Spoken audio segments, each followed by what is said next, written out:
Ben Ten को कैसे बनाया है, किसने बनाया, बेंटेन के एलियंस के असली नाम क्या है, इन सब सवालों का और कुछ और सवालों का जवाबों को मैं इस वीडियो में बताऊंगा। हाँ, बेंटेन के अभी तक 5 टीवी सीरीज है। 15 साल इस शो को कार्टून नेटवर्क में एयर किए, इसीलिए बेंटेन अब तक का कार्टून नेटवर्क के लॉन्गेस्ट रनिंग सीरीज है। बेंटेन का मर्चेंडाइज ही $6 बिलियन कमाया। हाँ, मैं इस वीडियो में बेंटेन एनिमे सीरीज के बारे में भी बताऊंगा। हाँ, बेंटेन को बनाए थे मैन ऑफ एक्शन ने, और बेंटेन को कार्टून नेटवर्क प्रोड्यूस करती है। मैन ऑफ एक्शन एक ग्रुप है जो कॉमिक्स क्रिएट करते हैं। उस ग्रुप में डंकन र्यूलो, जो कैसी, जो केली और स्टीवन टी सेगल है। मैन ऑफ एक्शन को बेंटेन के कॉन्सेप्ट को बताने के लिए 3 साल लग गए। बेंटेन डेवलपमेंट के टाइम पे सोचे थे कि बेंटेन का विलन ओमनिट्रिक्स में ही होगा, मतलब मेन विलन वो था गोस्ट फ्रीक, लेकिन ऑडियंस को दिखाने के लिए क्रिएटर्स के पास गोस्ट फ्रीक से बड़ा विलन है। असल में कैनन बोल, जो बेंटेन का 11th एलियन है, वो पहले 10 एलियंस में ही था, लेकिन कैनन बोल के बदले में गोस्ट फ्रीक को रखे। जब बेंटेन के एलियंस को बना रहे थे क्रिएटर्स,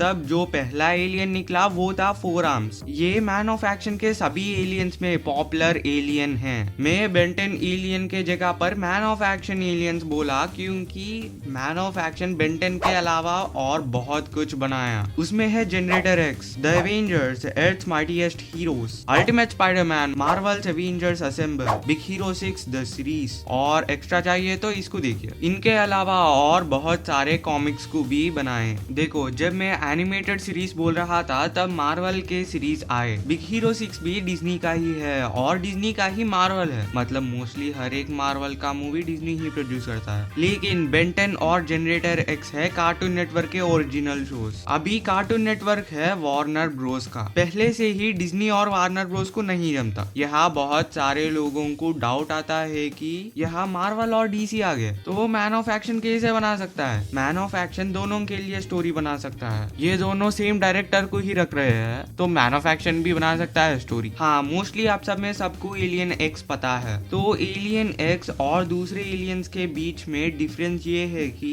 एलियन एक्स को 5 फिंगर्स है। मतलब ऐसे कैसे हो सकता है? ये इसीलिए अजीब है क्योंकि मोस्टली हर एक कार्टून में 4 फिंगर्स ही है। ऑलमोस्ट हर कार्टून में 4 फिंगर्स ही रहने का रीजन मैंने इन वीडियोस में बता दिया। अगर जानना है तो देख सकते हो, अगर टाइम सेव करना है तो इस वीडियो को देखो, और अगर थोड़ा मिकी माउस के बारे में भी जानना है और थोड़ा अच्छा एडिटिंग के लिए इसको देखो। इसको तो बिल्कुल मत देखना। हाँ, जब स्टीवन ई गॉर्डन बेंटेन के अर्ली वर्जन्स पे काम किए, उन्होंने सोचा था कि बेन का बाल रेड कलर होगा, लेकिन बाद में उसको ब्राउन कलर कर दिए। और पहले के ओमनिट्रिक्स अब के ओमनिट्रिक्स से कुछ ज्यादा ही वॉच जैसा दिखता है। उस लेफ्ट बटन से एलियन सिलेक्शन कर सकते हैं। जैसे कि मैंने इंट्रो में कहा था, एलियंस के रियल नाम क्या है, तो ये है स्ट्रॉन्ग गाय, इन्फर्नो, ड्रैगन फ्लाई, प्लान गाय और डिगर। और पहले के डिजाइन में एलियंस कुछ ज्यादा ही इंसान जैसे दिखते हैं, लेकिन सुपर पावर्स ज्यादा है। शायद ये भी डेवलपमेंट के टाइम पे बेंटेन का एलियन हो सकता है, क्योंकि प्लम्बर हेल्पर्स एपिसोड में बेंटेन का एलियंस ही थे। मैं जो बोलना चाह रहा हूँ कि डेवलपमेंट के टाइम पे ये भी बेंटेन का एलियन हो सकता है। बेंटेन डेवलपमेंट का टाइम में ही क्रिएटर सोचे थे कि ग्रैंडपा मैक्स एक साइंटिस्ट होगा और इसके जगह पे ब्लिम में ट्रैवल करेगा। बाद में उस आइडिया को ड्रॉप कर दिया और ग्रैंडपा मैक्स प्लम्बर बन गए। ब्रिटेन के ex prime minister Gordon Brown एक बार ऑक्सफोर्ड रेडियो स्टेशन में बोले थे कि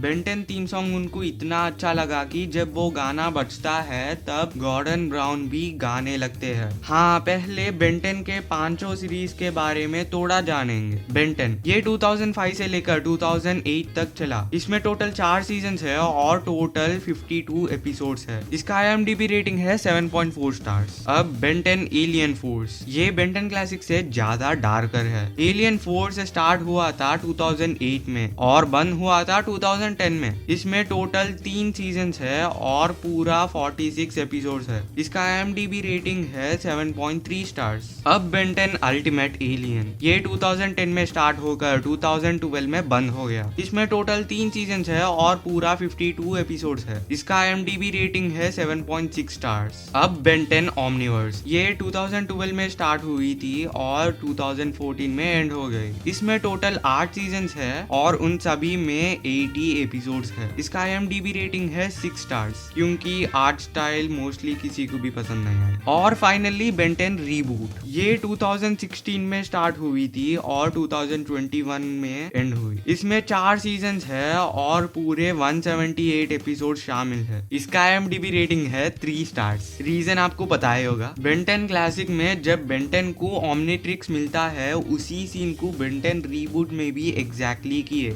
हाँ, बेन 10 क्लासिक में इन दोनों का एज है 10 इयर्स। बेन 10 एलियन फोर्स और अल्टीमेट एलियन में 15 इयर्स। बेन 10 ओमनिवर्स में 16 इयर्स और बेन 10 रीबूट में फिर से 10 साल के हुए। हाँ, जब रोबो चिकन का को क्रिएटर ने मैन ऑफ एक्शन से बोला कि कार्टून नेटवर्क को एक सुपर हीरो कार्टून चाहिए तो आप बना सकते हो, तो मैन ऑफ एक्शन ने सोचा कि बेन 10 का चाइल्डहुड में ही एक सुपर हीरो बनने के जगह 10 सुपर हीरोज बनेगा। तो अब मैं जो बोल रहा हूँ वो असली हो सकता है या फिर फेक भी हो सकता है, मैं सिर्फ बता रहा हूँ। तो यहाँ कार्टून नेटवर्क ने मैन ऑफ एक्शन को पूछा था कि एक एक्शन कार्टून बताओ, तो मैन ऑफ एक्शन ने 20 मिनट्स में 20 आइडियाज बोले। उन 20 आइडियाज में 8th आइडिया सेलेक्ट हुआ, वो था बेन 10। अब बात करते हैं बेन 10 क्रॉसओवर्स के बारे में। बेन 10 क्लासिक का मेरी क्रिसमस एपिसोड में नारुतो के कैरेक्टर्स का कैमियो दिखा। वो कैरेक्टर्स है कोनोहामारू, मोगी और उडान। दूसरा है बेन 10 और जनरेटर एक्स के बीच के क्रॉसओवर, उसका नाम है Ben 10 / generator x heroes United. ये जनरेटर एक्स एपिसोड के जैसे पब्लिश हुई। थर्ड क्रॉसओवर है बेन 10 रीबूट की। इसमें जनरेटर एक्स के कई सारे नए वर्जन कैरेक्टर्स रीबूट यूनिवर्स में हैं। इसका नाम है बेन जेन 10। फोर्थ क्रॉसओवर है OKKO लेट्स बी हीरोज में गेस्ट जैसे बेन 10 रीबूट के तरफ से बेन को बुलाए, स्टीवन यूनिवर्स के तरफ से गार्नेट को बुलाए, टीन टाइटंस गो के तरफ से रेवन को बुलाए और कुछ पुराने कार्टून नेटवर्क शोज के कैरेक्टर्स को बुलाए। अब एक रीबूट लाइव एक्शन को और बेन 10 को डेवलप कर रहे हैं। हाँ, आजमत का फेवरेट कलर है ग्रीन, इसीलिए हमेशा आजमत के इन्वेंशंस में या सराउंडिंग्स में ग्रीन कलर ही रहता है। तो बेन 10, एक मिनट, बेन 10 के बारे में बात करने से पहले अगर आप इस चैनल के फ्यूचर वीडियोस को देखोगे तो सब्सक्राइब कीजिए और यहाँ तक आ गए हैं तो लाइक कीजिए। सितंबर 2021 में बेन 10 के फैंस बेन 10 रूमर्स के बारे में मैन ऑफ एक्शन से पूछे, तब मैन ऑफ एक्शन ने कंफर्म कर दिया कि एक जापानीज कंपनी के साथ काम कर रहे हैं बेन 10 डेवलपमेंट के लिए। बेन 10 में पूरा शो ग्वेन को ही फॉलो करता है, बेन के बिना। इस शो में ये कॉलेज को जाते हैं, केविन को सपोर्टिंग कैरेक्टर जैसे दिखाते हैं। ग्वेन का पॉपुलैरिटी को देख के ग्वेन के ऊपर एक सोलो सीरीज निकाल रहे हैं। इस वीडियो को देख के आप बेन 10 के बारे में और भी जान सकते हो। अगर मैं बेन 10 के ऊपर वीडियो बनाऊंगा तो एंड स्क्रीन रखूंगा। बेन 10 के बारे में वीडियो बनाने के लिए लाइक या कमेंट कीजिए या फिर वायरल कीजिए। और हाँ, इंस्टाग्राम में फॉलो कर लेना।